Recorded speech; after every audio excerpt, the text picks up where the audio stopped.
name, program, and year. And I am Janelle Tamayo, and third year HRM.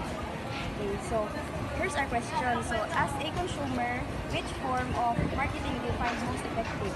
Social media, traditional marketing, email, or ads? Para sa ko, as consumer, no? As consumer, nowadays, mas effective na jud karon ang social media. It's because mangkod sa globalization and tungkol sa mga technology karon mas effective ang inana nga strategy, not unlike sa traditional kay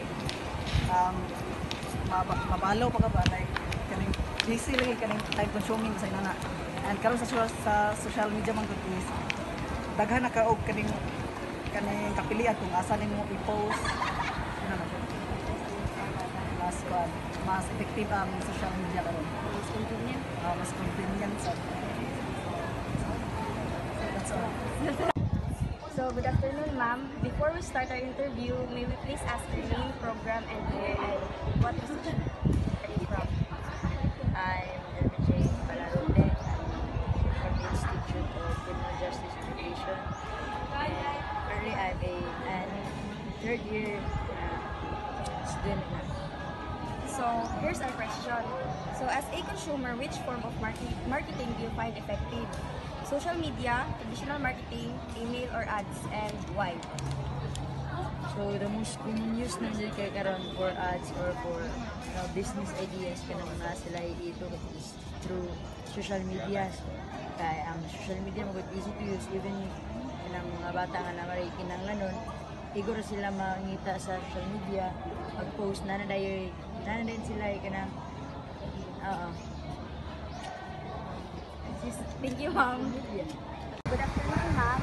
But before we start the interview, may you please know your name, what program you're in, and year? So, I am Leonie Montes Lago, gaming home student, third year, and from the Institute of Arts and Sciences. So here's our question. So as a consumer, which form of marketing do you find most effective? Social media, traditional marketing, email, or ads, and why? So, as for me, no, I would choose social media. Why? For me, I find it accessible. So, dali ra siya ma-access and it doesn't require any complications bitaw. So, easy ra gid kay nimo siya makita. So, makakita pud ko mga kuan sa social media sa ako ang wall, kini mga marketing sa mga companies or any other nga mga sa product. So, dali ra gyud siya kay makita naman nimo siya dito. Tapos nakalinya na siya. So, easy ra gyud siya. Thank you, ma'am. Good afternoon, ma'am. May I ask you hindi ka kumanta? First, tanong ko sa imuhang name, program, and So, ako guys, ko ang Dualakin lagi ang BS Advisory first year. so first question is, as a consumer, which form of marketing do you find most effective? Social media, traditional marketing, email, or ads, and why?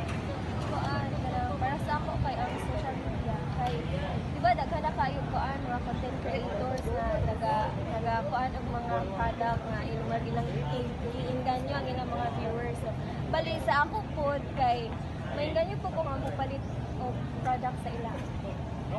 Thank you. Thank you. Board. Good afternoon, sir. Good afternoon to you. May I ask you, pwede ba ka ma-interview? Pwede.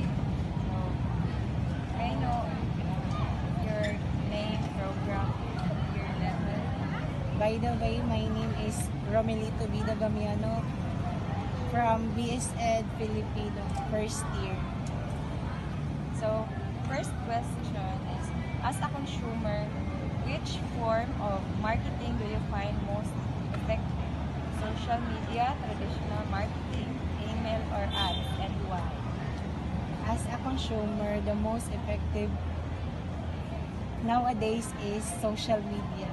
Because through social media kay sa generation karon kay ang alos sa mga teenager kay kadalasan na nila gigamit ka ng pag-negotiate sa laing tawo para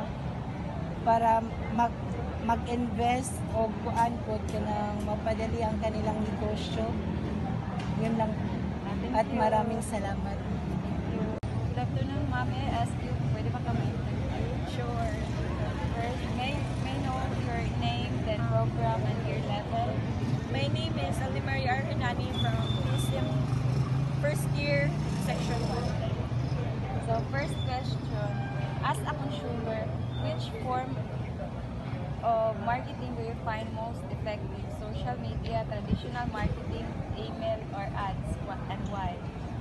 For me, kay social media, kay halos magutanan mga tao or mga consumer nga magkuan, mga goods or foods, kay halos social media na gyud sila makita, so online na gyud siya. So, maong social media ang mas dali nga mga consumer na makita mga ads sa